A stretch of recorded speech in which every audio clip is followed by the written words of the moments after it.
ഹരി ഓം. എല്ലാവർക്കും സ്വാഗതം, നമസ്കാരം.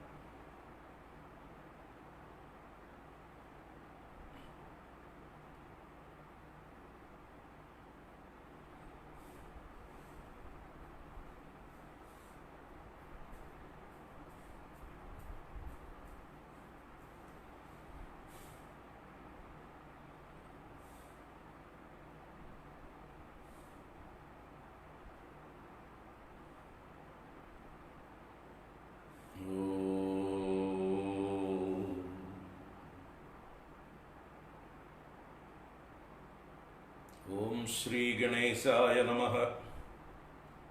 ഓം ശ്രീ സരസ്വത്यै നമഃ. ഓം ശ്രീ ഗുരുഭ്യോ നമഃ.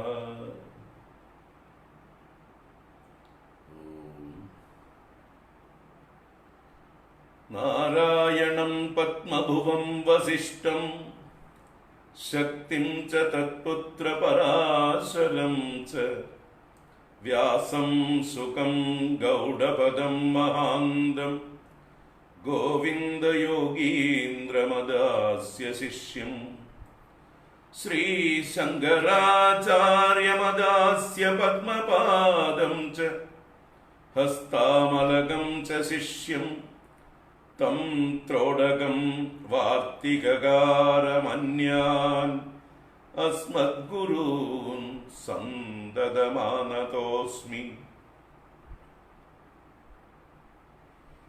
ബ്രഹ്മാനന്ദം പരമസുഖദം കേവലം ജ്ഞാനമൂർത്തിം ദ്വന്ദ്വാതീതം ഗഗനസദൃശം തത്വമസ്യാദിലക്ഷ്യം ഏകം നിത്യം വിമലമചലം സർവധീ സാക്ഷിഭൂതം ഭാവാതീതം ത്രിഗുണരഹിതം സദ്ഗുരും തം നമാമി.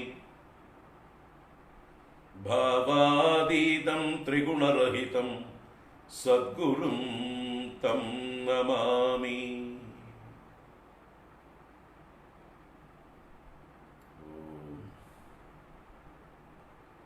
പാർത്ഥായ പ്രതിബോധിതാം ഭഗവതാ നാരായണേന സ്വയം വ്യാസേന ഗ്രഥിതാം പുരാണമുനിനാ മധ്യേ മഹാഭാരതം അദ്വൈതാമൃതവർഷിണീം ഭഗവതീം അഷ്ടാദശാധ്യായിനീം അംബ ത്വാം അനുസന്ദധാമി ഭഗവദ്ഗീതേ ഭവദ്വേഷിണീ.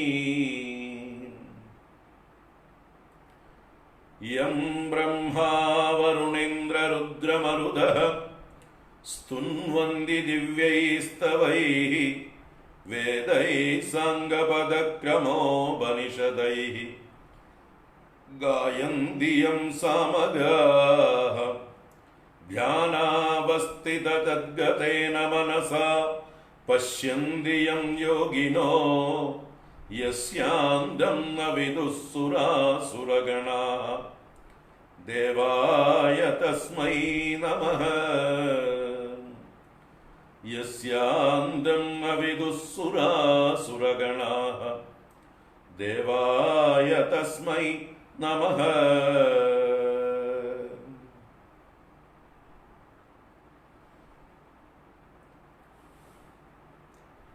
ഓം നമോ ഭഗവതേ വാസുദേവായ.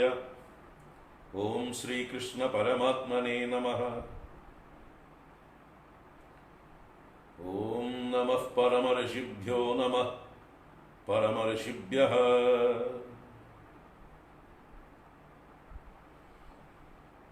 നാരായണം നമസ്കൃത്യ നരം ചൈവ നരോത്തമം ദേവീം സരസ്വതീം വ്യാസം തതോ ജയമുദീരയേത്.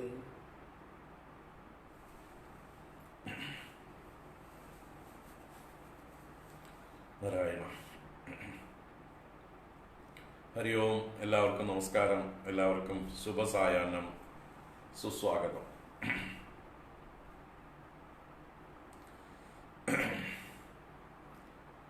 നാരായണ. ഭഗവത്ഗീത പഠന പരമ്പരയിലെ 10ാം ദിവസം, മഹാഭാരതം അവലോകനം 6ാം ദിവസം. അതിലേക്ക് ഏവർക്കും സുസ്വാഗതം.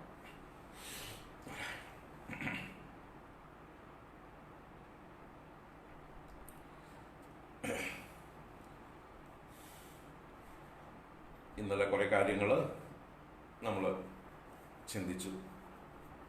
മഹാഭാരതത്തിലെ കഥയിലെ പല സന്ദർഭങ്ങളും അവിടെയായിട്ട് സ്പർശിച്ചു പോയി.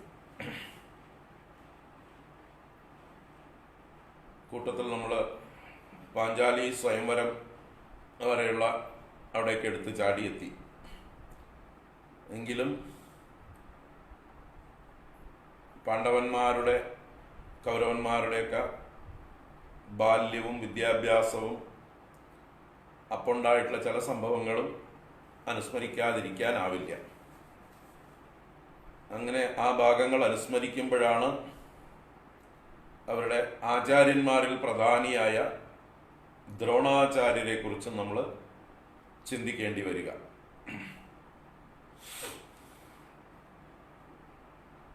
അപ്പൊ ദ്രോണാചാര്യരെ ചിന്തിക്കാതെ നമുക്ക് മഹാഭാരതം ചിന്തിക്കാനാവില്ലല്ലോ. അർജുനനെ വില്ലാളി വീരനാക്കിയ, ലോകൈക ധനുർധരനാക്കിയ ആചാര്യവര്യനായ ആ ദ്രോണാചാര്യരെ കുറിച്ചും നമ്മൾ ഭീഷ്മരെ കുറിച്ച് വളരെ കൂടുതലായിട്ട് ചിന്തിച്ചു. കാരണം ഭീഷ്മരാണ് മഹാഭാരതത്തിൽ നിറഞ്ഞു നിൽക്കുന്ന കഥാപാത്രം.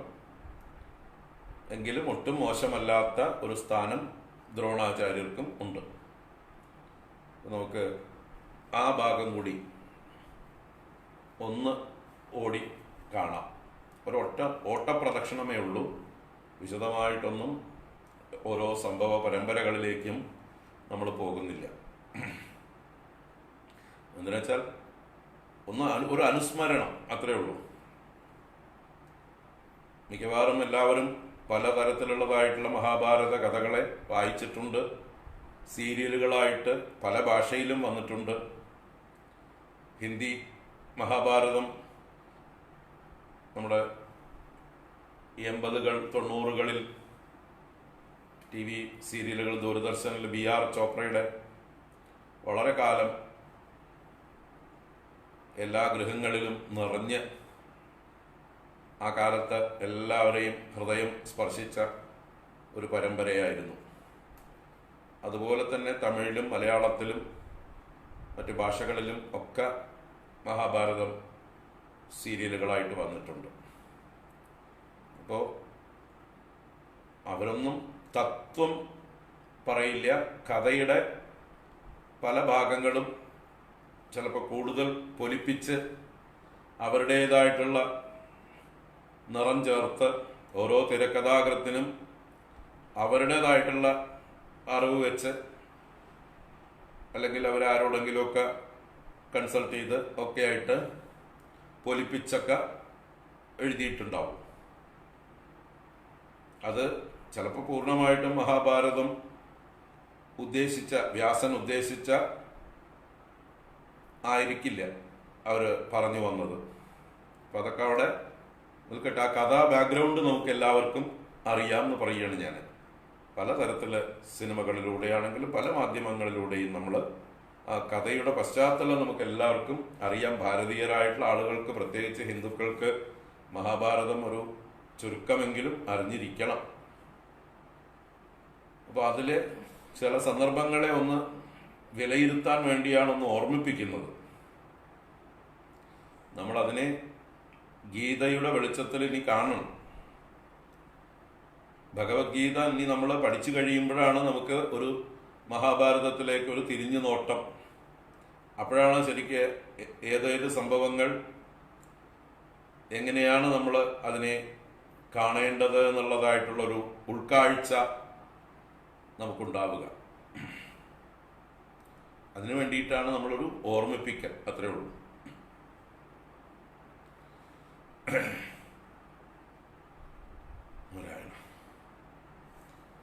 അപ്പോൾ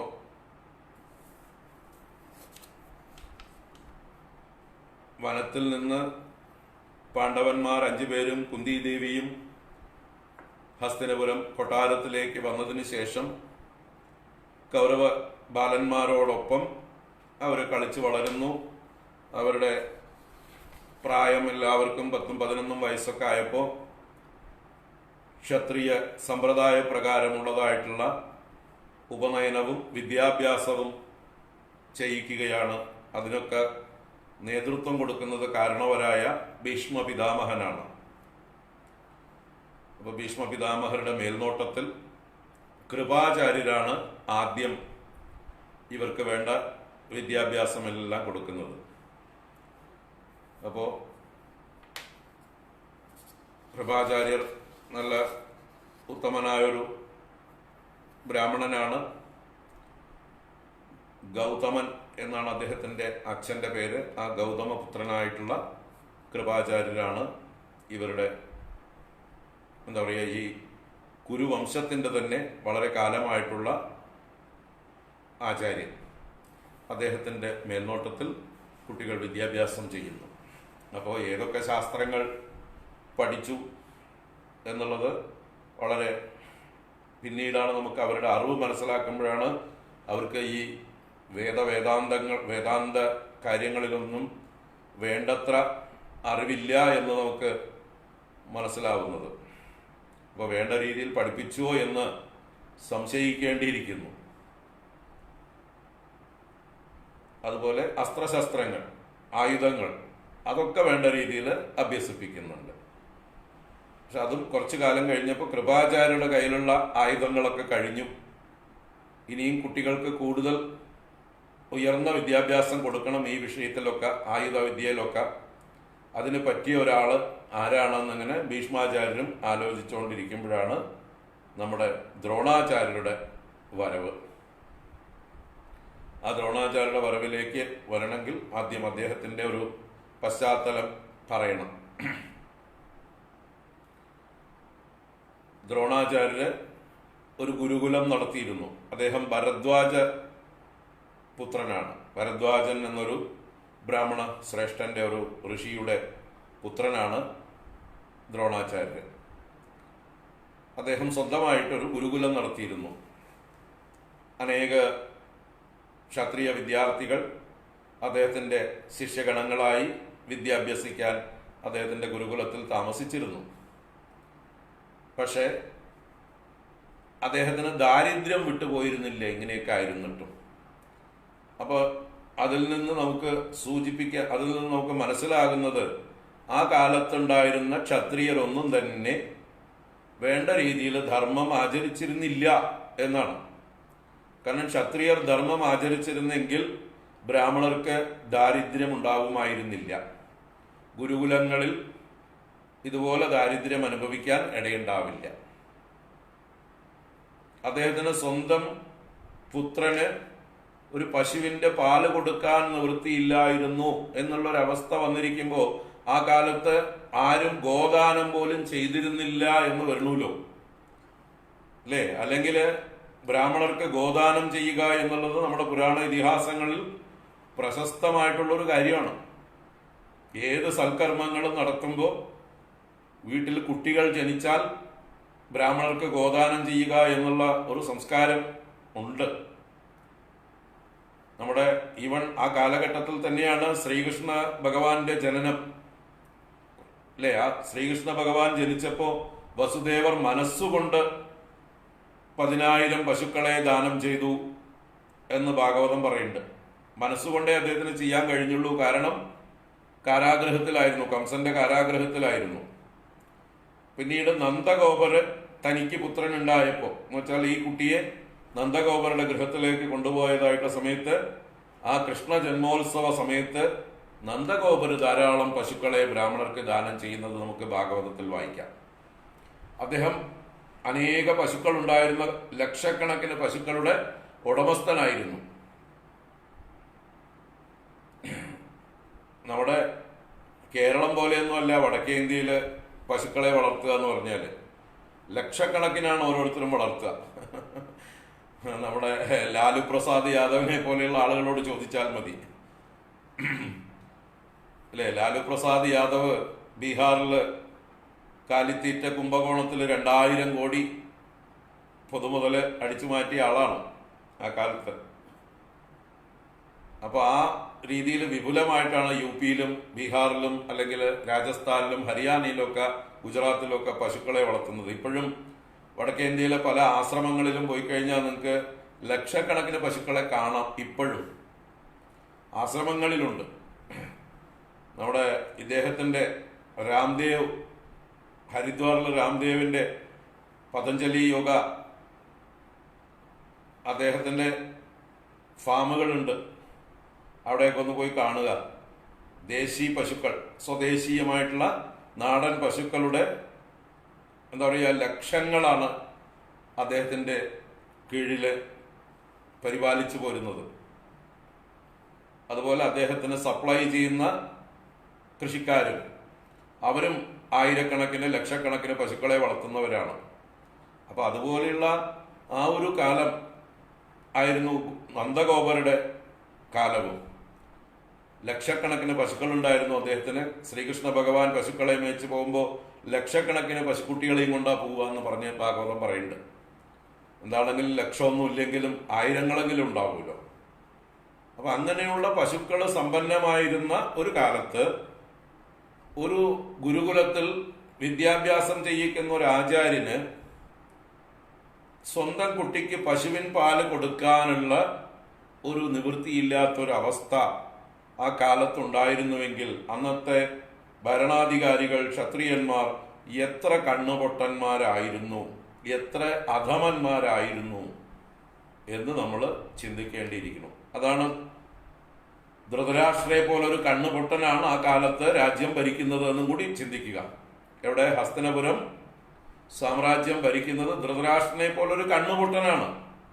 അപ്പൊ അതുപോലെയുള്ള ആളുകളാണ് ഈ ഇത്രയും വലിയ സാമ്രാജ്യത്തിന്റെ ഒരു ചക്രവർത്തി അല്ലെങ്കിൽ മഹാരാജാവ് തന്നെ കണ്ണുപൊട്ടനായിരിക്കുമ്പോൾ അദ്ദേഹത്തിന്റെ സാമന്തന്മാരായിരിക്കുന്ന രാജാക്കന്മാര് അവരുടെ ധർമ്മത്തിൽ നിന്ന് വിമുഖരാവും. കാരണം പേടിക്കാൻ ആളില്ല,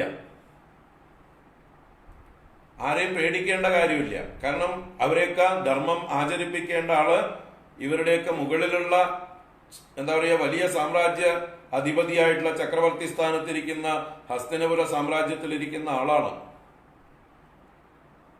അപ്പൊ അവിടെ ഒരു യോഗ്യനായിട്ടുള്ള ഒരാളില്ല എന്ന അർത്ഥമാണ്.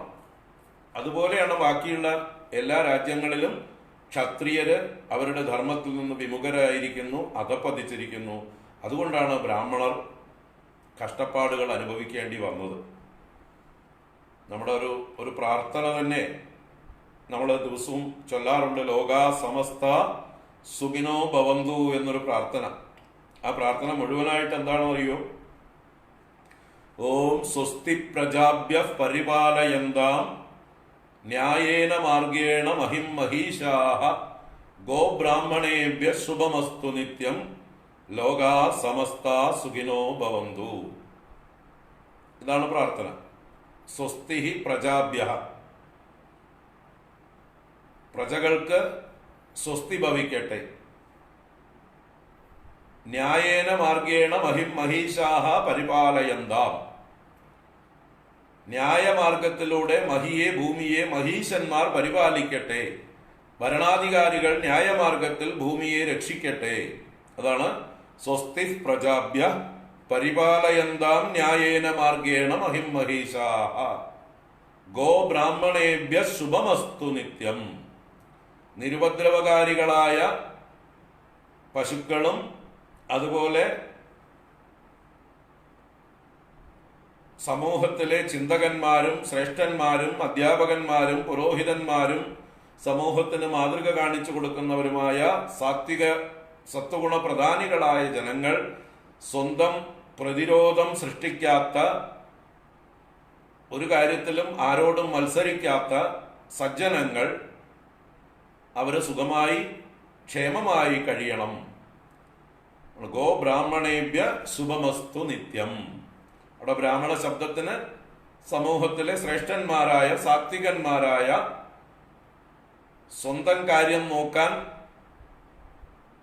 മറ്റുള്ളവരോട് മത്സരിക്കാത്തവരായ നിസ്വാർത്ഥരായ ആളുകളെയാണ് ഉദ്ദേശിക്കുന്നത്. അവർക്ക് ശുഭമുണ്ടാകട്ടെ, മംഗളമുണ്ടാകട്ടെ.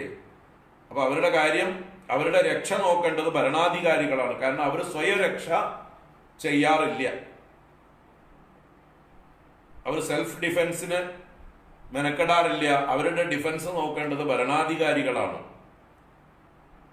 അപ്പൊ അങ്ങനെയുള്ള ആളുകൾ ശുഭമായിരിക്കട്ടെ. ലോക സമസ്ത സുഖിനോ ഭവന്തു. അപ്പൊ ഇങ്ങനെയുള്ള സജ്ജനങ്ങൾ സുഖമായിരുന്നാലേ ലോകത്തിനും സുഖമുണ്ടാവുകയുള്ളൂ. ഇതാണ് ആ പ്രാർത്ഥന. ഓം സ്വസ്തി പ്രജാഭ്യ പരിപാലയന്താം ന്യായേന മാർഗേണ മഹിം മഹീഷാഃ ഗോ ബ്രാഹ്മണേഭ്യ ശുഭമസ്തു നിത്യം ലോകാ സമസ്ത സുഖിനോ ഭവന്തു. ഇത് പക്ഷെ വളരെ പ്രാചീനമായിട്ടുള്ള ഒന്നുമല്ല. ഒരു 1000 വർഷം ഇപ്പുറത്തേക്ക് മാത്രം പഴക്കമുള്ള ഒരു മന്ത്രമാണ്. ഇത് വൈദിക മന്ത്രമൊന്നുമല്ല. ഇതൊരു നാടകത്തിലെ മന്ത്രമാണ്.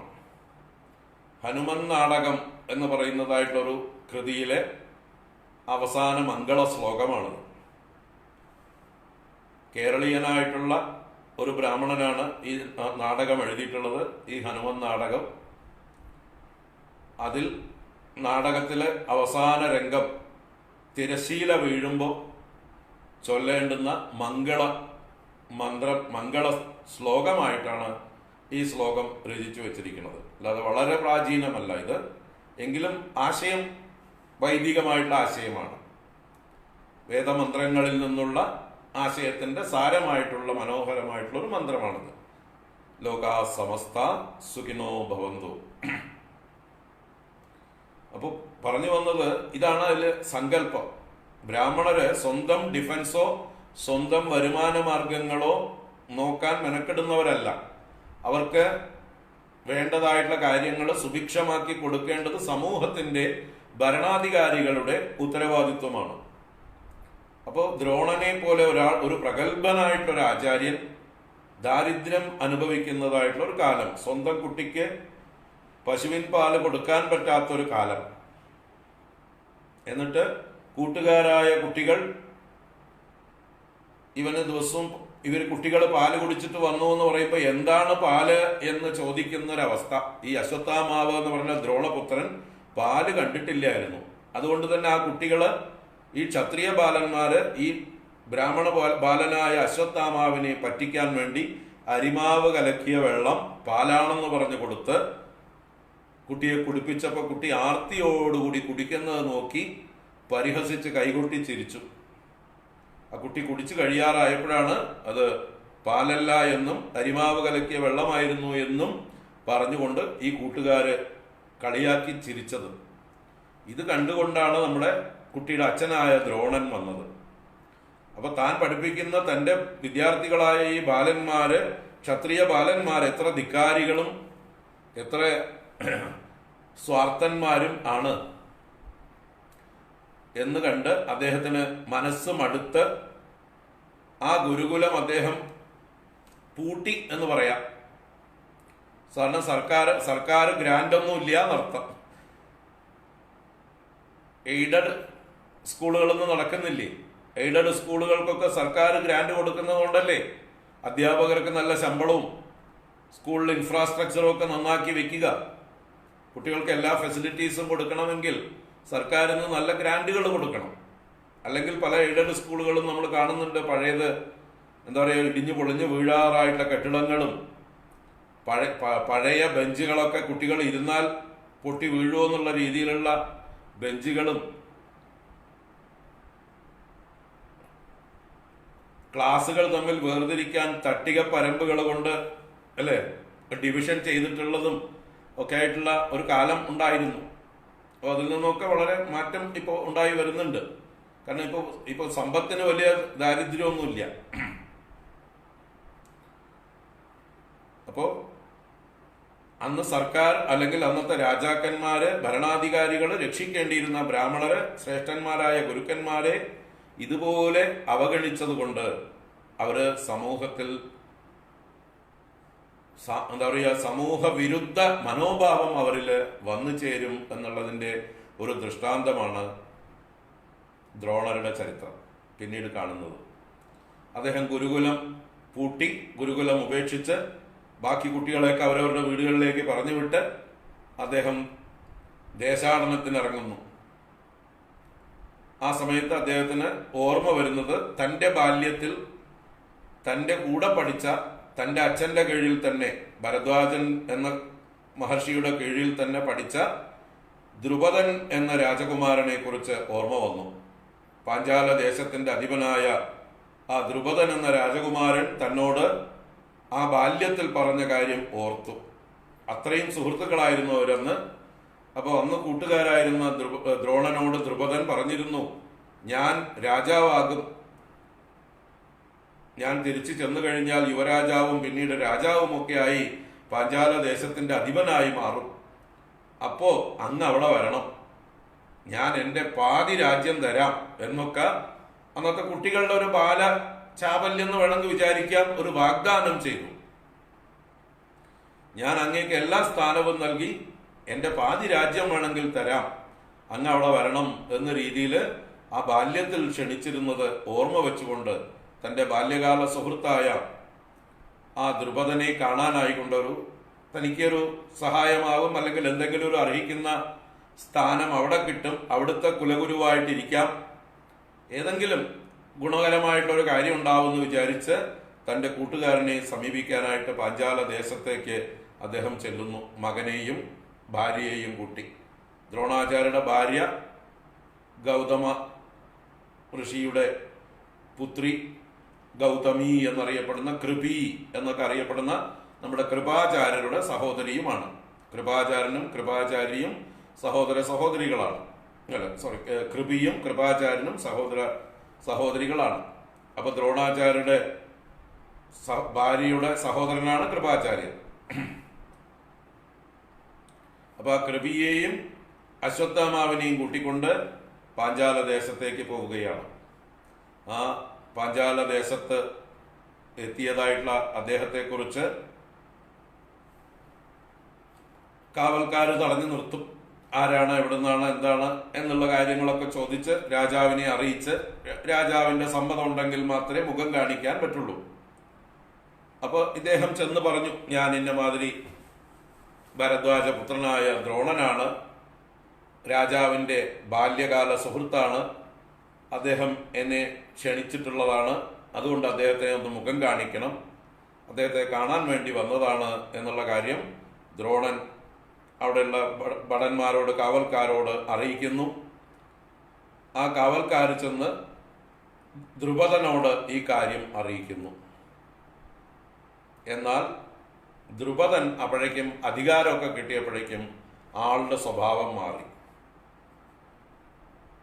അദ്ദേഹം തൻ്റെ ബാല്യകാല സുഹൃത്തായ ദ്രോണനെ കാണാൻ കൂട്ടാക്കുന്നില്ല, ഒന്ന് കാണാൻ പോലും കൂട്ടാക്കുന്നില്ല. വളരെ അവജ്ഞ രീതിയിൽ അഹങ്കാരത്തോടുകൂടെ ആ വന്ന ഭടന്മാരോട് എന്നെ കാണാനൊന്നും അനുവദിക്കരുത്, എന്തെങ്കിലും കൊടുത്ത് ഒഴിവാക്കി വിടൂ എന്ന രീതിയിൽ ഒരു അവഗണനയോടുകൂടി പറഞ്ഞു വിട്ടു. അപ്പോൾ ഈ ഭടന്മാർ വന്ന് ആ രീതിയിലാണ് ഈ ബ്രാഹ്മണോത്തമനായിട്ടുള്ള ദ്രോണനോട് പെരുമാറിയത്. ഇദ്ദേഹത്തിന് എന്ത് നിർബന്ധം പറഞ്ഞിട്ടും ദ്രുപദൻ കാണാൻ തയ്യാറായില്ല. അങ്ങനെ നിരാശനായി അമർഷത്തോടുകൂടെ തന്നെ അവമാനിച്ചു വിട്ട, തന്നെ കാണാൻ പോലും ഒന്ന് കണ്ടാൽ മതിയായിരുന്നു സുഹൃത്തിനെ, വേറെ ഒന്നും തന്നില്ലെന്നും കൂടി ഒരു ബഹുമാനം ആ ബാല്യകാല സുഹൃത്തിനെ ഒന്ന് ഓർത്ത് ഒരു മര്യാദയെങ്കിലും ചെയ്യുക എന്നുള്ളത് കാണിക്കാതെ അവമാനിച്ച് അയക്കുകയാണ് ഉണ്ടായത്. അപ്പൊ ആ ഒരു അവമാനം അദ്ദേഹത്തിന്റെ ഉള്ളില് വല്ലാത്തൊരു മുറിവേൽപ്പിച്ചു. ഒരു പ്രതികാര ബുദ്ധിയോട് കൂടിയിട്ടാണ് പിന്നെ ദ്രോണർ അവിടുന്ന് മടങ്ങുന്നത്. അപ്പോ ആ ദ്രുപദൻ എന്ന പാഞ്ചാല രാജാവും ഈ ദ്രോണരെ വഴിതെറ്റിക്കുന്നതിൽ, അദ്ദേഹത്തിന്റെ ചിന്തയിൽ മാറ്റമുണ്ടാക്കുന്നതിൽ, അദ്ദേഹത്തെ ഒരു സാമൂഹ്യ ദ്രോഹിയാക്കുന്നതിൽ ഒരു പങ്ക് വഹിച്ചു എന്ന് പറയാം. അന്നത്തെ സമൂഹം, അന്നത്തെ ഭരണാധിപന്മാരുടെ പ്രവൃത്തികളെ കുറിച്ച് നമ്മൾ പറയുകയാണ്. അപ്പൊ ഒരു വലിയ ഭരണാധികാരിയാണ് ഈ ദ്രുപദൻ. അദ്ദേഹമാണ് ഈ തൻ്റെ വാക്കിൽ നിന്ന് തെറ്റിയത്. അപ്പൊ ആ പേര് അർത്ഥം തന്നെ ദ്രുപദൻ എന്നാണ്. ദ്രുപദൻ എന്ന വാക്കിന്റെ അർത്ഥം തന്നെ വ്യാസൻ ഇത് ഉദ്ദേശിച്ചതാണോ എന്ന് നമുക്ക് തോന്നിപ്പോവുക. ദ്രുപദൻ എന്നുള്ളതിന് ഒരർത്ഥം വൃക്ഷം കൊടിയടയാളമായവൻ എന്നുണ്ട്. ഈ പാഞ്ചാല രാജ്യത്തിന്റെ കൊടിയടയാളം അത് വൃക്ഷമാണ്. ഒരു വൃക്ഷമാണ് അവരുടെ കൊടിയടയാളം. ഓരോ രാജ്യക്കാർക്കും ഓരോ കൊടിയടയാളം ഉണ്ടല്ലോ.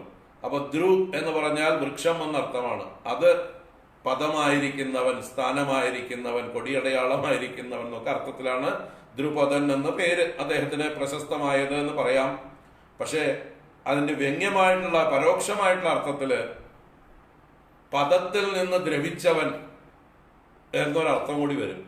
വാക്ക് തെറ്റിച്ചവൻ എന്ന അർത്ഥം വരും. ദ്രുപദൻ എന്ന പേരിന് വാഗ്ദാന ലംഘനം ചെയ്തവൻ. ധ്രു ശബ്ദം ദ്രവിക്കുക എന്നർത്ഥമാണ്. ദ്രവിക്കുക എന്ന് പറഞ്ഞാൽ നശിക്കുക എന്നാണ്. വൃക്ഷത്തിനും അതുകൊണ്ട് തന്നെയാണ് ധ്രു എന്നുള്ള പേര്. ധ്രു എന്ന് പറഞ്ഞാല് ദ്രവിക്കുന്നതാണ് കേട്ടോ എന്നാണ് അതിന്റെ അർത്ഥം. മരം എന്ന് പറഞ്ഞാലും നമ്മൾ മലയാളത്തിൽ മരം എന്ന് പറയുന്നതും മരിക്കുന്നത് എന്നുള്ള അർത്ഥത്തിൽ തന്നെയാണ്. അശ്വത്ഥം എന്നുള്ള വൃക്ഷത്തിന്റെ പേര് തന്നെ നാളെ നിൽക്കാത്തത് എന്നാണ്. അശ്വത്ഥം എത്രയും ആയുസ്സുള്ള വൃക്ഷത്തിന്റെ പേരാണ് അല്ലെ. അരയാൽ വൃക്ഷത്തിന്റെ പേരാണ് അശ്വത്ഥം. അശ്വത്ഥം എന്നുള്ള പദത്തിന്റെ ശരിയായ അർത്ഥം എന്താണ്? ശ്വഹ ന തിഷ്ഠതി, നാളെ നിൽക്കാത്തത് എന്ന. 5000-10,000 വർഷം ആയുസ്സുള്ള വൃക്ഷത്തിനെയാണ് ഇങ്ങനെ വിളിക്കുന്നത്. എന്ന് പറഞ്ഞാൽ അനന്തമായ കാലപ്രവാഹത്തിൽ ഈ 5000 വർഷമൊന്നുമല്ല, നിസ്സാരമാണ്. അപ്പൊ പിന്നെ നമ്മുടെ 100 വയസ്സ് ആയുസിന്റെ കാര്യം പറയേണ്ടതുണ്ടോ? അത് സൂചിപ്പിക്കാനാണ് ഈ ഇത്രയും ആയുസ്സുള്ള വൃക്ഷത്തിന് അശ്വത്ഥം എന്ന് പേരിട്ടത്.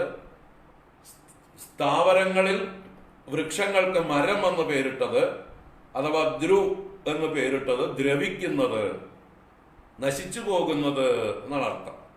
മറ്റേ ഹിമാലയ പർവ്വതം പോലെ കുറെ കൂടി ലൈഫുള്ളതല്ല, ഡ്യൂറബിൾ അല്ല അത് സാധനം. അത് എപ്പോ വേണമെങ്കിലും ദ്രവിച്ചു പോകും എന്നുള്ള അർത്ഥത്തിലാണ്. അപ്പൊ സ്വന്തം പദത്തിൽ നിന്ന് ദ്രവിച്ചവൻ ദ്രുപദൻ. പദത്തിൽ നിന്ന് ദ്രവിക്കുക എന്നുള്ള പദം എന്നാൽ വാക്ക് എന്നും അർത്ഥമുണ്ട്. സ്വന്തം നിലനിൽപ്പ് അല്ലെങ്കിൽ നിൽക്കുന്ന സ്ഥാനം, സ്വന്തം പദവി, രാജപദവി, അതിൽ നിന്നൊക്കെ ദ്രവിച്ചവൻ, രാജധർമ്മത്തിൽ നിന്ന് വഴുതി വീണവൻ, അധപ്പതിച്ചവൻ എന്നൊക്കെ അതിനെ വ്യാഖ്യാനിക്കാം ദ്രുപദ ശബ്ദത്തിന്. അപ്പൊ രാജധർമ്മമല്ല അദ്ദേഹം ചെയ്തത്. ഒരു ബ്രാഹ്മണൻ തൻ്റെ അടുത്ത് സഹായം അഭ്യർത്ഥിച്ച് വന്ന് അദ്ദേഹത്തെ അവമാനിച്ച് അയക്കുക എന്ന് പറഞ്ഞാൽ രാജധർമ്മത്തിൽ നിന്ന് അദ്ദേഹം പതിച്ചു, അദ്ദേഹം ദ്രവിച്ചു, അദ്ദേഹം അധപ്പതിച്ചു, അദ്ദേഹം വാക്ക് പതിച്ചു.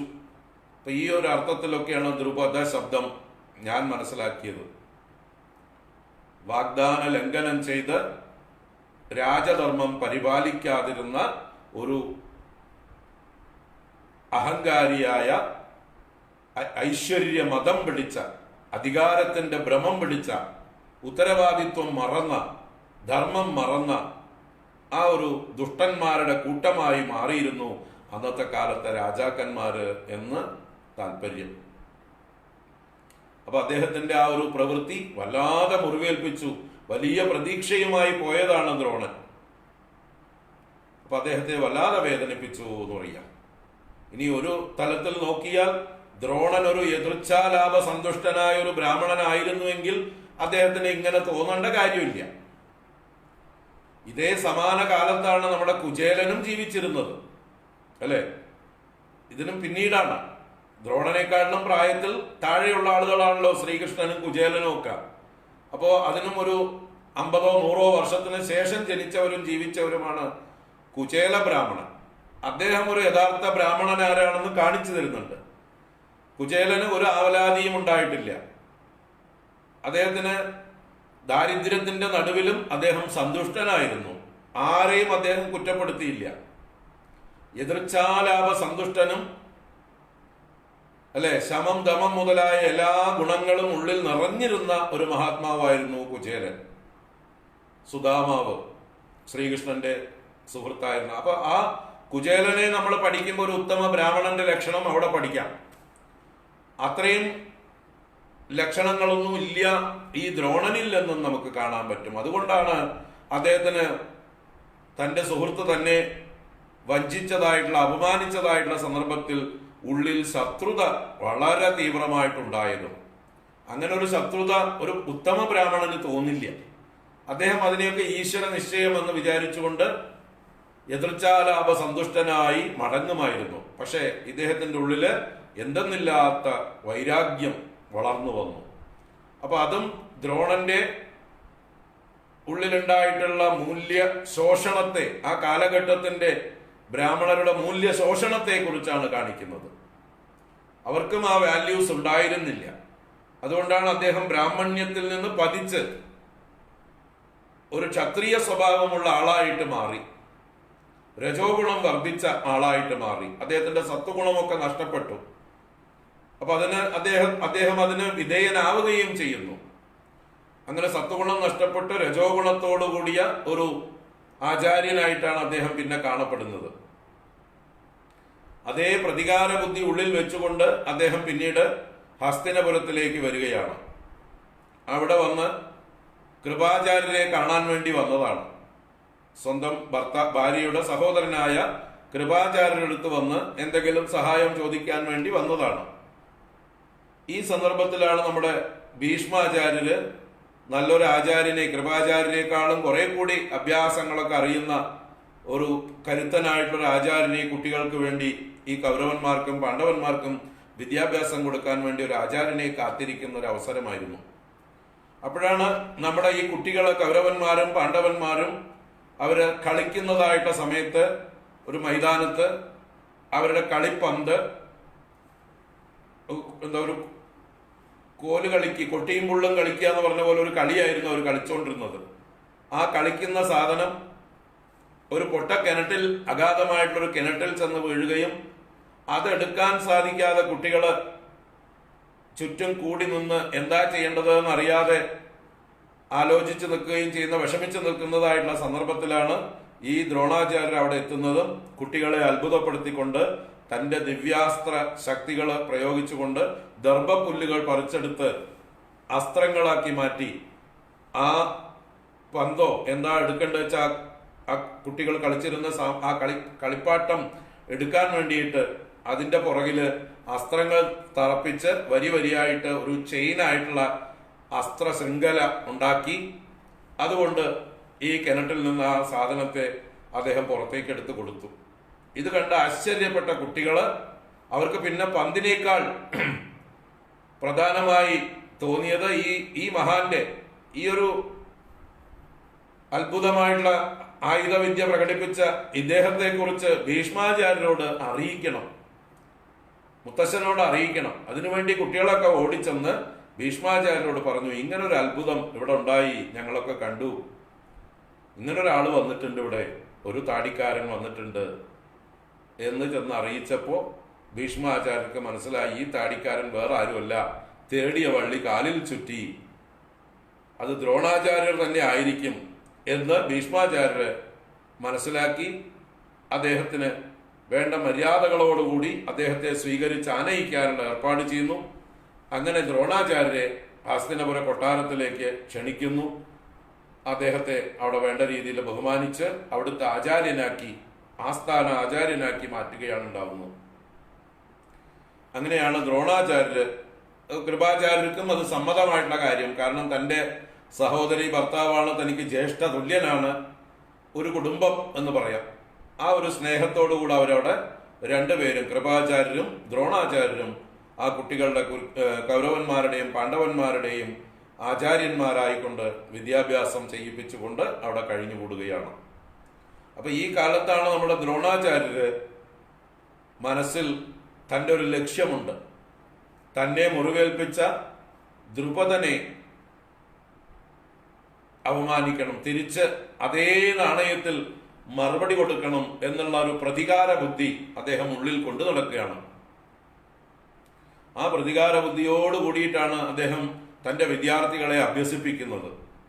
അപ്പൊ അതിൽ എല്ലാ കാര്യത്തിലും ഏറ്റവും നല്ല ശ്രദ്ധ കാണിക്കുകയും മിടുമിടുക്കനായി അഭ്യാസം ചെയ്ത് ഗുരു ശുശ്രൂഷയിലാണെങ്കിലും പറഞ്ഞത് കേൾക്കുന്നതിലാണെങ്കിലും എല്ലാ കാര്യത്തിലും ഗുരുവിന് ഏറ്റവും പ്രീതി ഉണ്ടായത് മധ്യമ പാണ്ഡവനായിട്ടുള്ള അർജുനൻ എന്ന ശിഷ്യനിലാണ്. അപ്പൊ ആ അർജുനൻ എന്ന ശിഷ്യനോട് ഈ ഗുരുവിന് കുറച്ച് വാത്സല്യം കൂടി വരുന്നു. മറ്റ് ശിഷ്യന്മാരെക്കാളൊക്കെ ഈ മിടുമിടുക്കനായിട്ടുള്ള ഗുരു ശുശ്രൂഷയിൽ നമ്പർ 1 ആയിരിക്കുന്ന അർജുനനോട് അദ്ദേഹം പ്രത്യേക മമതയോട് കൂടിയിട്ടാണ് ആ അർജുനനെ വളർത്തിക്കൊണ്ടുവരുന്നത്. അതും കുറച്ച് അദ്ദേഹത്തിന്റെ ആ ഒരു ആചാര്യധർമ്മത്തിൽ നിന്ന് വ്യത്യസ്തമായിട്ട് നമുക്ക് തോന്നാം. കാരണം ഒരു ആചാര്യൻ ഏതെങ്കിലും ഒരു ശിഷ്യന്മാരോട് പ്രത്യേകമായിട്ടുള്ള മമത ഉണ്ടാവാൻ പാടുള്ളതല്ല. പക്ഷെ ഇത് അദ്ദേഹത്തിന്റെ ഉള്ളിലുള്ളതായിട്ടുള്ള ആ പ്രതികാര ബുദ്ധിയുടെ ഓരോരോ മാനിഫെസ്റ്റേഷൻ ഈ രൂപത്തിലാണ് ഉണ്ടാവുന്നത്. തന്റെ ഉള്ളിൽ നീറുന്നതായിട്ടുള്ള ദ്രുപദനോടുള്ള പ്രതികാരം അത് വീട്ടാൻ തന്റെ ശിഷ്യനെ കൊണ്ട് വേണം വീട്ടിക്കാൻ എന്ന് കരുതിക്കൊണ്ട് അതിന് യോഗ്യനായിട്ടുള്ള ഒരു ശിഷ്യനെ വാർത്തെടുക്കുകയായിരുന്നു അദ്ദേഹം വാസ്തവത്തിൽ. അപ്പോ അർജുനന് വളരെ ദിവ്യങ്ങളായ അസ്ത്രങ്ങളൊക്കെ ഉപദേശിച്ചു കൊടുക്കുമ്പോഴും ബാക്കി ആർക്കും അതുപോലെയുള്ളതൊന്നും ഉപദേശിച്ചു കൊടുക്കാതിരിക്കാനും അദ്ദേഹം ശ്രദ്ധിക്കുന്നുണ്ട്. അർജുനന് തുല്യനായിട്ട് ആരെയും അദ്ദേഹം കണക്കാക്കിയിട്ടില്ല, പരിഗണിച്ചിട്ടില്ല. അർജുനൻ പക്ഷേ ഉത്തമ ശിഷ്യനാണ്. അർജുനനെ നമുക്കിവിടെ കുറ്റം പറയാൻ പറ്റില്ല. കാരണം അദ്ദേഹം ഗുരു ശുശ്രൂഷ ചെയ്യുന്നതിൽ, ഗുരു ഏൽപ്പിച്ച കാര്യങ്ങൾ 100% അനുസരണയോടുകൂടി ചെയ്യുന്നതിൽ ഉത്തമ ശിഷ്യനാണ്. ഇന്ന പ്രയോഗം, അസ്ത്രപ്രയോഗം അത് പഠിച്ചിട്ട് നാളെ വരണം, ഹോംവർക്ക് ചെയ്തിട്ട് വരണം എന്ന് പറഞ്ഞാൽ അത് രാത്രി മുഴുവൻ ഇരുന്ന് അഭ്യസിക്കുക എന്നുള്ളത് അർജുനന്റെ പതിവായിരുന്നു. ബാക്കിയുള്ളവരൊക്കെ സുഖമായി കിടന്നുറങ്ങുമ്പോൾ രാത്രിയിൽ പോലും ഗുരു ഉപദേശിച്ചതായിട്ടുള്ള മന്ത്രമാണെങ്കിലും അസ്ത്രപ്രയോഗമാണെങ്കിലും അത് അഭ്യസിച്ച് അതിൽ പിറ്റേ ദിവസം രാവിലെ ആവുമ്പോഴേക്കും നല്ല കൈവഴക്കം, നൈപുണ്യം നേടിയിട്ടാണ് പിറ്റേ ദിവസം ആചാര്യന്റെ പ്രശംസയ്ക്ക്, മറ്റുള്ളവരുടെയൊക്കെ അത്ഭുതത്തിന് ഒക്കെ പാത്രമായിട്ടുള്ളത് അർജുനൻ. നമ്മുടെ ഇടയിലും അങ്ങനെയുള്ള അർജുനന്മാരെ നമുക്കറിയാം.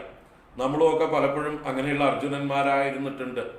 നമുക്ക് അധ്യാപകരോട് ഇഷ്ടം തോന്നിക്കഴിഞ്ഞാൽ, അധ്യാപകർ നമ്മളെ കൂടുതലായിട്ട് പ്രശംസിക്കുന്നുണ്ട്, സ്നേഹിക്കുന്നുണ്ട് എന്നൊക്കെ തോന്നിക്കഴിഞ്ഞാൽ തീർച്ചയായിട്ടും നമ്മൾ പിറ്റേ ദിവസവും അധ്യാപകനെ ഇംപ്രസ് ചെയ്യാനായിക്കൊണ്ട് നന്നായി ഹോംവർക്കൊക്കെ നേരത്തെ ചെയ്ത് എല്ലാം പഠിക്കാനുള്ളതൊക്കെ പഠിച്ച്, അല്ലേ, പദ്യം പഠിക്കാൻ പറഞ്ഞ് ഏൽപ്പിച്ചാൽ അത് പഠിച്ചിട്ടേ നമ്മൾ പിറ്റേ ദിവസം പോവുള്ളൂ. അതുപോലെ കണക്കുകളൊക്കെ അഭ്യാസം ചെയ്യാൻ ഏൽപ്പിച്ചാൽ ഒക്കെ വൃത്തിയായി ചെയ്തിട്ട് പിറ്റേ ദിവസം ചെന്ന് ആചാര്യന്മാരെ, ഗുരുക്കന്മാരെ ഇംപ്രസ് ചെയ്യുക എന്നുള്ളത് ഇന്നും എല്ലാവരുടെയും സ്വഭാവത്തിലുള്ളതാണ്. അപ്പൊ അർജുനനും അത്രേ ചെയ്തുള്ളൂ. അർജുനൻ വളരെ മിടുക്കനായിരുന്നു. അതുകൊണ്ടാണ് അദ്ദേഹത്തിന് ഗുഡാകേശൻ എന്ന പേര് വന്നത്. അർജുനന് ഗുഡാകേശൻ എന്നൊരു പേരുണ്ട്. നമ്മൾ ഗീതയിൽ ഇനി ഇടയ്ക്കിടയ്ക്ക് വിളിക്കും, കൃഷ്ണൻ വിളിക്കും ഗുഡാകേശ ഗുഡാകേശ എന്ന്. ഗുഡാകേശൻ എന്നാൽ ഗുഡാകയെ ഈശിച്ചവൻ എന്നാണ് അർത്ഥം. ഗുഡാക എന്ന് പറഞ്ഞാൽ ഇരുട്ട് എന്നാണ് അർത്ഥം. അപ്പൊ ഇരുട്ടിനെ ഈശിച്ചവൻ, ഇരുട്ടിനെ ജയിച്ചവൻ, ഇരുട്ടിനെയും കൈകാര്യം ചെയ്യാൻ അറിയുന്നവൻ, ഇരുട്ടത്തും ആയുധം പ്രയോഗിക്കാൻ അറിയുന്നവൻ. അതാണ് അർജുനന്റെ കഴിവ്, പാടവം. അതുകൊണ്ട് പ്രത്യേകമായിട്ടൊരു ടൈറ്റിൽ അർജുനന് വന്നു ചേർന്നതാണ് ഗുഡാകേശൻ എന്ന്. ഗുഡാകയെ ഈശിച്ചവൻ, രാത്രിയെ ജയിച്ചവൻ, ഇരുട്ടിനെ ജയിച്ചവൻ, ഉറക്കത്തെ ജയിച്ചവൻ എന്നൊക്കെ അർത്ഥമാണ്. അദ്ദേഹത്തിന് ഉറക്കം വേണ്ട, ഉറക്കമില്ലാതെ അദ്ദേഹം അഭ്യസിക്കും. അങ്ങനെ എന്താ പറയുക, അസ്ത്രം പ്രയോഗിക്കാൻ അദ്ദേഹത്തിന് എവിടെയെങ്കിലും ശബ്ദം കേട്ടാൽ മതി. ഇരുട്ടത്ത് ഏതെങ്കിലും മൃഗങ്ങളുടെയോ അല്ലെങ്കിൽ എന്തെങ്കിലും ഒരു അനക്കം കേട്ട് കഴിഞ്ഞാൽ ആ ലക്ഷ്യത്തിലേക്ക് അസ്ത്രം പ്രയോഗിച്ച് ആ ലക്ഷ്യം ഭേദിക്കാനുള്ള സാമർഥ്യം അദ്ദേഹം നേടിയെടുത്തു. അത് ഈ രാത്രികളിൽ പ്രാക്ടീസ് ചെയ്തിട്ടാണ്. അപ്പൊ ഇങ്ങനെയൊക്കെ അർജുനൻ ഉത്തമ ശിഷ്യനായിരുന്നു, ഗുരു ശുശ്രൂഷയിൽ ഏറ്റവും ശ്രേഷ്ഠനായിരുന്നു. അതുകൊണ്ടാണ് ഇനി ഭാവിയിൽ നോക്കൂ, രാജസൂയ യാഗം നടക്കാനിരിക്കുമ്പോൾ ആ രാജസൂയ യാഗത്തില് ഓരോരുത്തർക്കും ഓരോ ഉത്തരവാദിത്വം ഏൽപ്പിച്ചു കൊടുക്കേണ്ടത് കൃഷ്ണനാണ് ഏൽപ്പിച്ചു കൊടുക്കുന്നത്. കൃഷ്ണനാണ് ഈ ഡ്യൂട്ടീസ് ഡിവൈഡ് ചെയ്ത് കൊടുക്കുന്നത് ഓരോരുത്തർക്കും.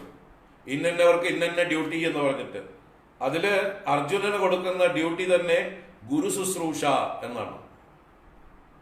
എന്ന് പറഞ്ഞാൽ വരുന്നതായിട്ട് വൃദ്ധന്മാരെയും ഗുരുക്കന്മാരെയും സേവിക്കുക, ശുശ്രൂഷ ചെയ്യുക. അതില് അർജുനനെ കഴിച്ചേ ഉള്ളൂ വേറൊരാള് ഗുരുക്കന്മാരെ ശുശ്രൂഷിക്കുന്നത്. അപ്പൊ അതൊരു ഉത്തമ വിദ്യാർത്ഥിയുടെ ലക്ഷണമാണത്. വിദ്യാർത്ഥി ലക്ഷണത്തിൽ ഏറ്റവും ശ്രേഷ്ഠമായിട്ടുള്ളതാണ് ഇങ്ങനെ ഗുരു ശുശ്രൂഷ എന്നുള്ളത്. നല്ല അറിവുണ്ടാകണോ, അറിവുള്ളവരെ സേവിക്കണം. അപ്പൊ അറിവിനോടുള്ള ദാഹമാണ് അവിടെ അർജുനൻ കാണിക്കുന്നത്. തനിക്ക് എവിടുന്ന് അറിവ് കിട്ടുമോ അവിടുന്നൊക്കെ അറിവ് ആർജിക്കാൻ, അറിവുള്ളവരെ സേവിക്കാൻ, വൃദ്ധരെ സേവിക്കാൻ. നമ്മുടെ സുഭാഷിതങ്ങളിൽ പലതും പറയും, നിങ്ങൾക്ക് അറിവുണ്ടാവണമെങ്കിൽ വൃദ്ധരെ സേവിക്കണം എന്ന്.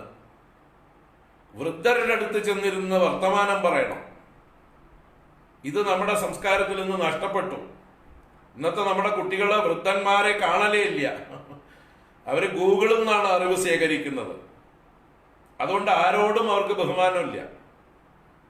നമ്മുടെയൊക്കെ ബാല്യത്തിൽ നമുക്ക് മുത്തശ്ശന്മാര്, മുത്തശ്ശിമാര്, കാരണവന്മാര്, അത് അയൽവാസികളായിട്ടുള്ള കാരണവന്മാരാണെങ്കിലും നമുക്ക് കഥകളും പല കാര്യങ്ങളും പറഞ്ഞു തരുന്നതായിട്ടുള്ള കാരണവന്മാരോട് വലിയ ബഹുമാനമായിരുന്നു. അവർ പറയുന്ന കാര്യങ്ങൾ നമ്മൾ അനുസരിക്കുമായിരുന്നു, അവരുടെ അടുത്ത് ചെന്നിരിക്കുമായിരുന്നു, അവരുടെ ഉപദേശങ്ങൾ കേൾക്കുമായിരുന്നു. അങ്ങനെയാണ് നമ്മൾ പല അറിവുകളും നേടിയെടുത്തത്.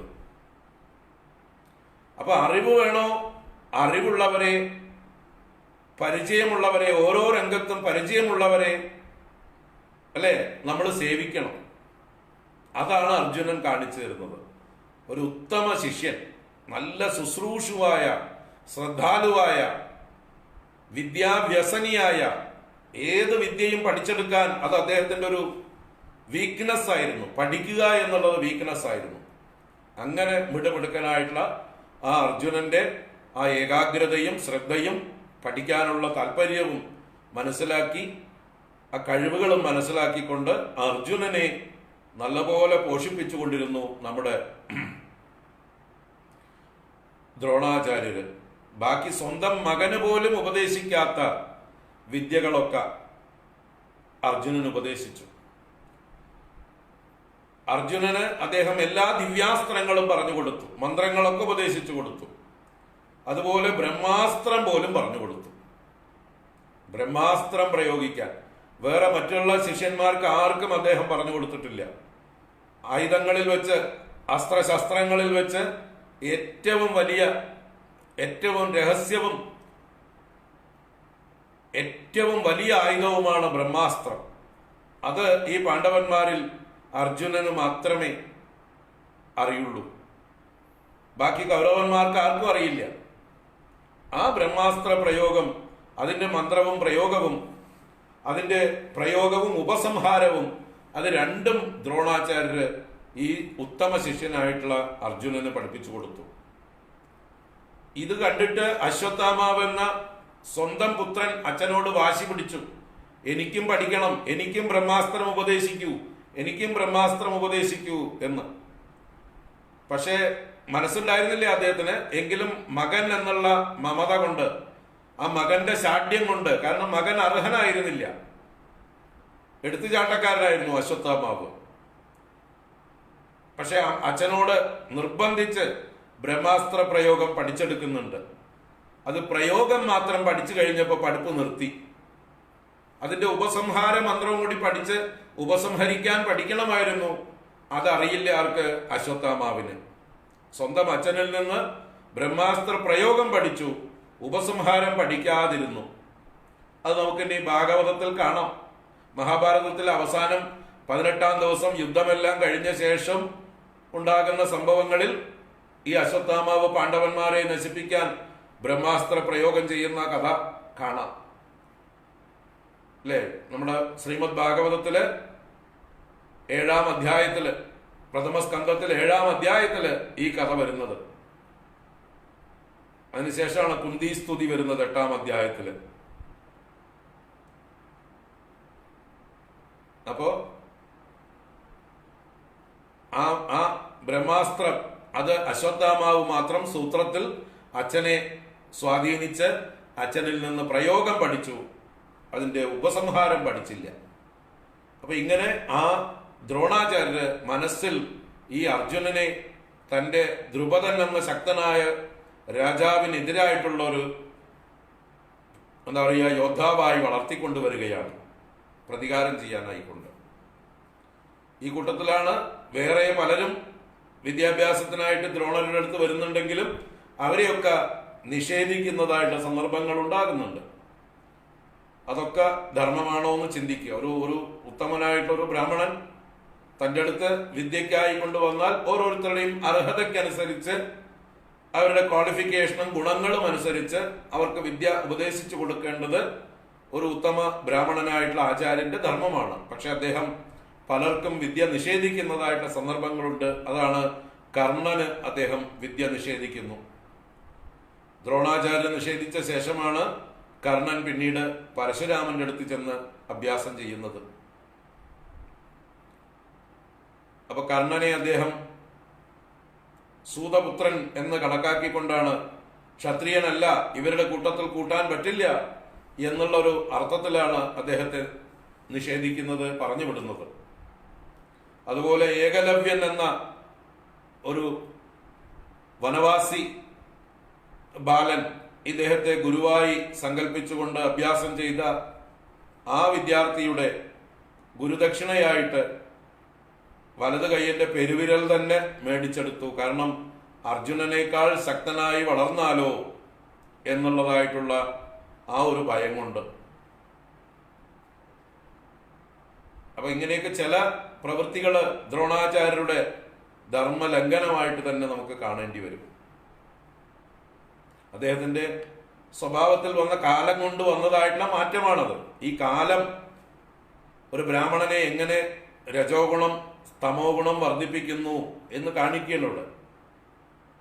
അപ്പൊ ഇങ്ങനെ ഇവര് കുട്ടികള് വിദ്യാസമ്പന്നരായി വളർന്നു വരുന്നതും അവരുടെ അവസാനം വിദ്യയെല്ലാം പൂർണ്ണമാകുന്നതായുള്ള സന്ദർഭത്തിൽ എന്താണ് ഗുരുദക്ഷിണ വേണ്ടത് എന്ന് ഈ വിദ്യാർത്ഥികളെല്ലാം ഗുരുവിനോട് ചോദിച്ചതായുള്ള സന്ദർഭത്തില് ഗുരുദക്ഷിണയായിട്ട് ആവശ്യപ്പെടുന്നത് പാഞ്ചാല രാജാവായിട്ടുള്ള ദ്രോണനെ പിടിച്ച് ബന്ധിച്ച് തന്റെ കാൽ കീഴിൽ കൊണ്ടുവന്ന് സമർപ്പിക്കാനാണ്.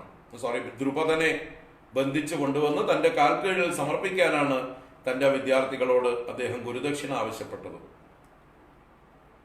ആ സന്ദർഭത്തിൽ കൗരവന്മാരെ ദുര്യോധനന്റെ നേതൃത്വത്തിൽ 100 പേരും പാഞ്ഞു ചെല്ലുന്നു. ആദ്യം ഞങ്ങള് ജയിക്കും എന്നുള്ള മട്ടിൽ അഹങ്കാരത്തോടു കൂടി ചെന്ന് ദ്രുപദനോട് ചെന്ന് യുദ്ധം ചെയ്ത്, ദ്രുപദൻ വളരെ ശക്തനാണ്, അദ്ദേഹം വളരെ ലാഘവത്തോടുകൂടെ ഈ കൗരവന്മാർ 100 പേരെയും തോൽപ്പിച്ച് ഓടിച്ചു. അങ്ങനെ ഓടിയ വഴിയിൽ പുല്ല് മുളയ്ക്കാത്ത രീതിയിൽ ദുര്യോധനാദികൾ പോയതിനേക്കാൾ വേഗത്തിൽ മടങ്ങി വന്ന് ഗുരുവിനോട് പറഞ്ഞു, അയ്യോ ഞങ്ങള് പരാജയപ്പെട്ടു, ദ്രുപദനോട് പിടിച്ചു നിൽക്കാൻ ഞങ്ങളെ കൊണ്ടാവില്ല എന്ന് പറഞ്ഞ് ഗുരുവിനോട് തിരിച്ചു വന്ന് നിസ്സഹായത പ്രകടിപ്പിച്ചു. ഈ സന്ദർഭത്തിലാണ് ഗുരുവിനെ നമസ്കരിച്ചുകൊണ്ട് അർജുനന്റെ നേതൃത്വത്തിൽ പാണ്ഡവന്മാര് ദ്രുപദ രാജധാനിയെ ചെന്ന് വെല്ലുവിളിക്കുന്നതും ആക്രമിക്കുന്നതും. ഈ ദ്രുപദനും അർജുനനുമായിട്ടുള്ള ഘോരമായിട്ടുള്ള യുദ്ധത്തില് വില്ലാളി വീരനായിട്ടുള്ള അർജുനൻ ദ്രുപദന്റെ ആയുധങ്ങളെല്ലാം നശിപ്പിച്ചു കളഞ്ഞ് ദ്രുപദനെ ബന്ധനസ്ഥനാക്കി രഥത്തിൽ ബന്ധിച്ചു കൊണ്ടുവന്ന് ഗുരുവിന്റെ മുമ്പിൽ കൊണ്ടുവന്ന് സമർപ്പിക്കും ദക്ഷിണയായിട്ട്. ഈ സന്ദർഭത്തിലാണ് ദ്രോണനിലെ പ്രതികാരദാഹിയായ ആ മനുഷ്യൻ പുറത്തേക്ക് വരുന്നത്. വളരെ മോശമായിട്ട് സംസാരിക്കുന്ന ഒരു രംഗം, വളരെ മോശമായി പെരുമാറുന്ന ഒരു രംഗം. ആ ദ്രോണൻ ദ്രുപദനെ തന്റെ കാൽ കീഴിലേക്ക് വലിച്ചിട്ടിട്ട് ആ കിരീടം ധരിച്ചിരിക്കുന്ന ദ്രുപദൻ എന്ന രാജാവിന്റെ ശിരസിൽ കാലെടുത്ത് വെക്കും. ഇപ്പൊ നീ എന്റെ അടിമയാണ് എന്ന് പറഞ്ഞുകൊണ്ട്. ഈ സന്ദർഭത്തില് ശിഷ്യനായിട്ടുള്ള അർജുനൻ തന്നെ ആചാര്യനെ തടയും. അങ്ങ് ചെയ്യുന്നത് ഒരു അധർമ്മമാണ്. ശിരസിൽ കിരീടം വെച്ചിരിക്കുന്ന രാജാവ് വിഷ്ണുവിന്റെ പ്രതിനിധിയാണ്. അദ്ദേഹത്തിന്റെ ശിരസിൽ കാലുവെച്ച് അവമാനിക്കാൻ പാടുള്ളതല്ല എന്ന് പറഞ്ഞ് ആ സന്ദർഭത്തിൽ അർജുനൻ ശിഷ്യനായിട്ട് പോലും ഗുരുവിനെ തടയുന്നതായിട്ടുള്ള ഒരു സംഭവം ഉണ്ട്. അങ്ങനെ ഈ ദ്രുപദനെ ആവും വിധമെല്ലാം അപമാനിച്ച്, ഇപ്പോ നിന്റെ ജീവൻ എന്റെ ഭിക്ഷയാണ്, നിന്നെ ഞാൻ വെറുതെ വിടുന്നു, നിന്റെ രാജ്യവും എന്റെ ദാനമാണ്, കൊണ്ടുപോക്കോളൂ എന്ന് പറഞ്ഞ് ആ ദ്രുപദനെ ആട്ടിപ്പായിക്കുന്ന, അവമാനിച്ചു വിടുന്നതായിട്ടുള്ള പ്രതികാരദാഹിയായിട്ടുള്ള ഒരു ദ്രോണനെ നമുക്ക് അവിടെ കാണാം. അപ്പൊ അദ്ദേഹം ബ്രാഹ്മണ ലക്ഷണമാണോ അത് എന്ന് നമ്മൾ ബ്രാഹ്മണ ലക്ഷണങ്ങളെ വെച്ച് വേണം ചിന്തിക്കാനായിട്ട്. ബ്രാഹ്മണന്റെ ലക്ഷണങ്ങൾ പറഞ്ഞതിൽ ശമം, ദമം, ഉപശമം, അല്ലെങ്കിൽ എതിർച്ചാലാപ, സന്തുഷ്ടി മുതലായ ഗുണങ്ങൾ, ഇതൊക്കെയാണ് ബ്രാഹ്മണന്റെ ലക്ഷണങ്ങളായിട്ട് പറയുന്നത്. അതൊന്നുമല്ല അദ്ദേഹം അവിടെ പ്രകടിപ്പിക്കുന്നത്. ഒരു ക്ഷത്രിയന്റെ പ്രതികാര ബുദ്ധിയാണ് കാണിക്കുന്നത്. അപ്പൊ ബ്രാഹ്മണ്യത്തിൽ നിന്ന് അദ്ദേഹം അധപ്പതിച്ച് ഒരു ക്ഷത്രിയന്റെ ഭാവത്തിലേക്ക് വന്നിരിക്കുകയാണ്. അപ്പൊ ഇനിയും അദ്ദേഹത്തെ ബ്രാഹ്മണൻ എന്ന് പറയുന്നത് വർണ്ണാശ്രമധർമ്മ നിയമപ്രകാരം ശരിയാണോ എന്ന് ചിന്തിക്കുക. ഇങ്ങനെ ആ ദ്രുപദനെ അവമാനിച്ചു വിട്ടതോടുകൂടി ആ ദ്രുപദന്റെ ഉള്ളില് എന്തെന്നില്ലാത്ത പ്രതികാര ബുദ്ധി ഉണ്ടാവുന്നു. ആ പ്രതികാര ബുദ്ധിയിൽ നിന്നാണ് അദ്ദേഹം തിരിച്ചു ചെന്ന് അദ്ദേഹത്തിന് ഊണുമില്ല ഉറക്കൂല്ല എന്നുള്ള ഭാവമായി ഈ ദ്രോണനോട് പ്രതികാരം ചെയ്യാനായിക്കൊണ്ട് തനിക്ക് അതുപോലെ ശ്രേഷ്ഠനായിട്ടുള്ള ഒരു പുത്രൻ ഉണ്ടാവണം, അതുപോലെ ഈ അർജുനന്റെ പാടവം കണ്ട് അതിശയിച്ചു പോയിട്ടുണ്ട് അദ്ദേഹം. അപ്പൊ ഈ അർജുനനെ തനിക്ക് മകന്റെ സ്ഥാനത്ത് മരുമകനായി കിട്ടണം, അതിനായിക്കൊണ്ട് അർജുനനെ വിവാഹം കഴിക്കാൻ ഒരു കന്യകയും തനിക്കുണ്ടാകണം എന്നുള്ള ആ ഒരു സങ്കല്പത്തോടു കൂടിയിട്ടാണ് അദ്ദേഹം ഒരു യാഗം നടത്തണം. ആ യാഗത്തിൽ നിന്നാണ്, ആ യജ്ഞ കുണ്ടത്തിൽ നിന്നാണ് രണ്ട് പേര്, ഒരു ആൺകുട്ടിയും ഒരു പെൺകുട്ടിയും ആവിർഭവിച്ചത്. അതാണ് നമ്മുടെ കൃഷ്ണ എന്ന പ്രശസ്തയായ, ദ്രൗപദി എന്ന പ്രശസ്തയായ പാഞ്ചാലി. പാഞ്ചാലി എന്നും ദ്രൗപദി എന്നും കൃഷ്ണ എന്നുമൊക്കെ പേര് പ്രശസ്തം. അവൾക്ക് കറുത്തവളാണ്, അഴകിന്റെ പ്രതിരൂപമാണ്. അന്ന് ലോകത്തിൽ ജീവിച്ചിരുന്ന എല്ലാ സുന്ദരികളിലും വെച്ച് സുന്ദരിയായിരുന്നു ദ്രൗപദി. ആ ദ്രൗപദിയുടെ നിറം നല്ല കറുപ്പായിരുന്നു എന്ന് പറയാം. നല്ല കുങ്കുമ നിറമോ സ്വർണ്ണ നിറമോ ആയിരുന്നില്ല, നല്ല കറുപ്പായിരുന്നു. അതുകൊണ്ട് തന്നെ അവൾക്ക് കൃഷ്ണ എന്ന് പേരിട്ടത്. അപ്പൊ കറുപ്പിന് സൗന്ദര്യമുണ്ടായിരുന്ന, അല്ലെങ്കിൽ കറുപ്പിനെ ആരാധിക്കുന്ന ഒരു സംസ്കാരമാണ് നമ്മുടെ സംസ്കാരം. ശ്രീകൃഷ്ണ ഭഗവാനെ പോലെ സുന്ദരൻ വേറെയുണ്ടോ? ശ്രീകൃഷ്ണൻ കറുപ്പല്ലേ? ശ്രീരാമൻ കറുപ്പല്ലേ? എന്നിട്ട് അവരെയൊക്കെ ആര്യന്മാരെന്ന് വിളിച്ചു. അവരാര്യന്മാരും ബാക്കി തെക്കേ ഇന്ത്യക്കാര് ദ്രാവിഡന്മാരും എന്നൊക്കെയുള്ള തെറ്റായ വ്യാഖ്യാനങ്ങൾ ചരിത്രകാരന്മാര് ഭാരത സംസ്കാരത്തെ നിന്ദിച്ചുകൊണ്ട് ഉണ്ടാക്കിയിട്ടുണ്ട്. അവിടെ കിടക്കട്ടെ. അപ്പൊ നല്ല കറുത്ത സുന്ദരിയായിരുന്നു കൃഷ്ണ. കറുത്തവളായതുകൊണ്ട് കൃഷ്ണ യജ്ഞത്തിൽ നിന്ന് ഉത്ഭവിച്ചതുകൊണ്ട് യാജ്ഞസേനി എന്നും പേരുണ്ട്. യാജ്ഞസേനി എന്നാണ് ഔപചാരികമായി പാഞ്ചാലി വിളിക്കപ്പെട്ടിരുന്നത്. അതുപോലെ തന്നെ ദ്രുപദ രാജാവിന്റെ മകളായതുകൊണ്ട് ദ്രൗപദി, പാഞ്ചാല ദേശത്തെ രാജകുമാരി ആയതുകൊണ്ട് പാഞ്ചാലി, ഇങ്ങനെയൊക്കെ പേര് വന്നു ചേർന്നു. ആ സുന്ദരിയും അതോടൊപ്പം സഹോദരനായിട്ട് ദൃഷ്ടദ്യുമ്നൻ എന്ന രാജകുമാരനും ദ്രോണനെ വധിക്കാൻ വേണ്ടി സങ്കല്പം ചെയ്ത് ദ്രുപദൻ ഹോമം ചെയ്തതായിട്ടുള്ള അതിൽ നിന്ന് ആവിർഭവിച്ച പുത്രനാണ് ദൃഷ്ടദ്യുമ്നൻ. ആ ദൃഷ്ടദ്യുമ്നനെ വിദ്യാഭ്യാസത്തിന് ദ്രോണന്റെ അടുത്തേക്ക് തന്നെ അയക്കുന്നുണ്ട് ദ്രുപദൻ. കാരണം ദ്രോണനെ പോലൊരു ആചാര്യനിൽ നിന്ന് വിദ്യ അഭ്യസിച്ചാൽ മാത്രമേ ഒരു കാലത്ത് വേണ്ടി വന്നാൽ യുദ്ധത്തിൽ ദ്രോണനോട് എതിരിട്ട് ദ്രോണനെ തോൽപ്പിക്കാൻ കഴിയുള്ളൂ. അപ്പൊ എല്ലാ യുദ്ധരഹസ്യങ്ങളും ദ്രോണനിൽ നിന്ന് തന്നെ അഭ്യസിക്കാനായിക്കൊണ്ട് ആ ദൃഷ്ടദ്യുമ്നനെയും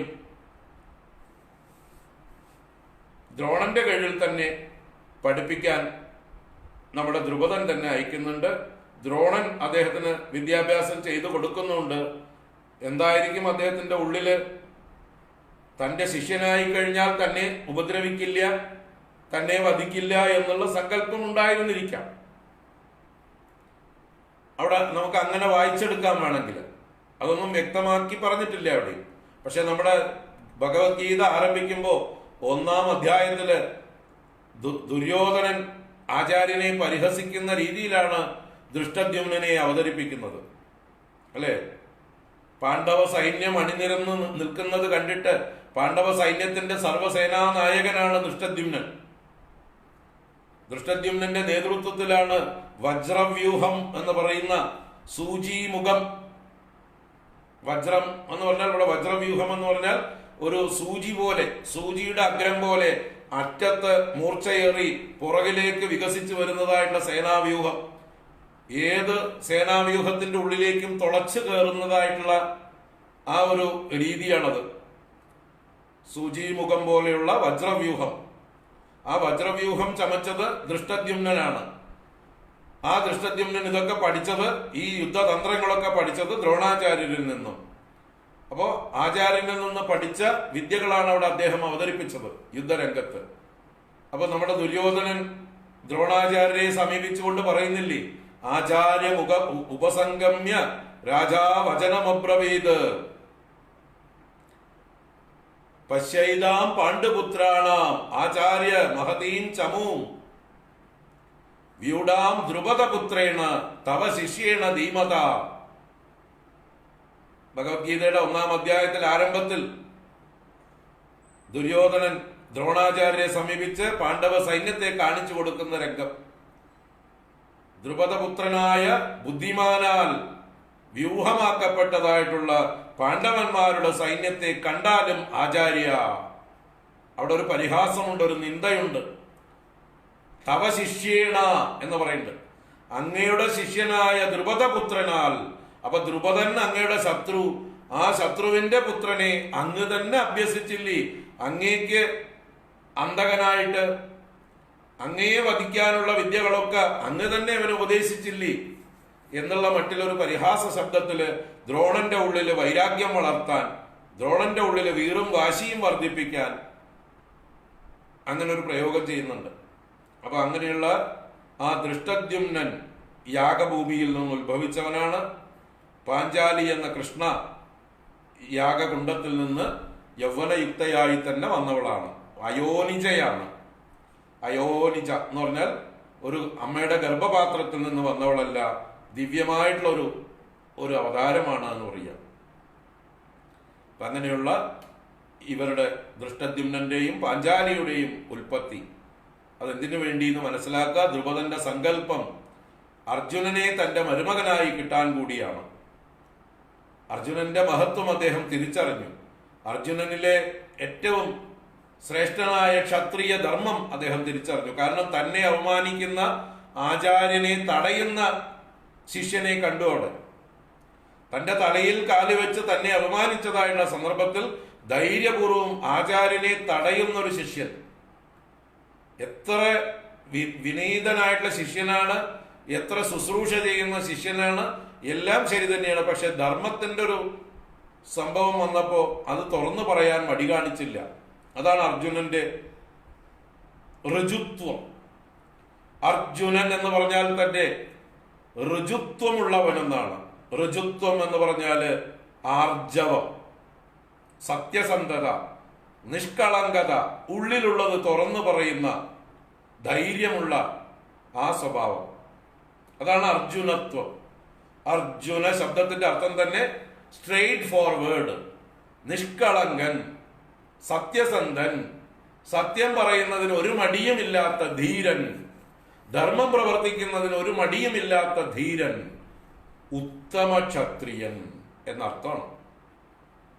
ഉത്തമ ക്ഷത്രിയനാണ് അർജുനൻ. ആ അർജുനനെ മുൻനിർത്തിയാണ് ഇനി ഈ യുദ്ധത്തില് ഭഗവാൻ കളിക്കുന്നത്. ആ ഉത്തമ ക്ഷത്രിയനായ അർജുനനെയും യുധിഷ്ഠിരനെയും വിജയിപ്പിച്ചുകൊണ്ടാണ് ധർമ്മത്തിന്റെ ജയം ഭഗവാൻ സാധിക്കുന്നത്.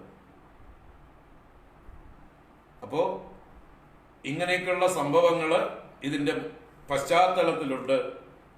ഇനിയും ചില കാര്യങ്ങൾ കൂടി ഈ സന്ദർഭത്തിൽ പറയാനുണ്ട്. അത് നാളെ തുടരാം. നമുക്ക്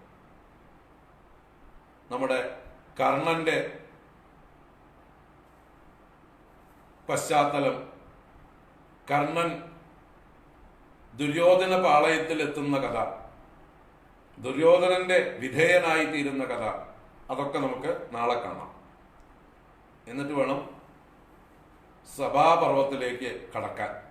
അപ്പോൾ ആദിപർവത്തിലെ, സംഭവ പർവത്തിലെ ഈ കഥകളൊക്കെ ഒന്നുകൂടെ ഒന്ന് ഓടിച്ചു നോക്കിയിട്ട് സഭാപർവത്തിൽ നടന്ന രാജസൂയയാഗവും ചൂതുകളിയും പാചാലി വസ്ത്രാക്ഷേപവും ഇങ്ങനെയുള്ള കാര്യങ്ങളിലേക്കൊക്കെ എത്തി നോക്കാം.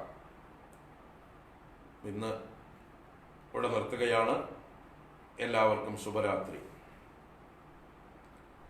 കായേന വാചാ മനസേന്ദ്രിയൈർവാ ബുദ്ധ്യാ മനാവാ പ്രകൃതേ സ്വഭാവാത് കരോമി യദ്യത് സകലം പരസ്മൈ നാരായണായേതി സമർപ്പയാമി.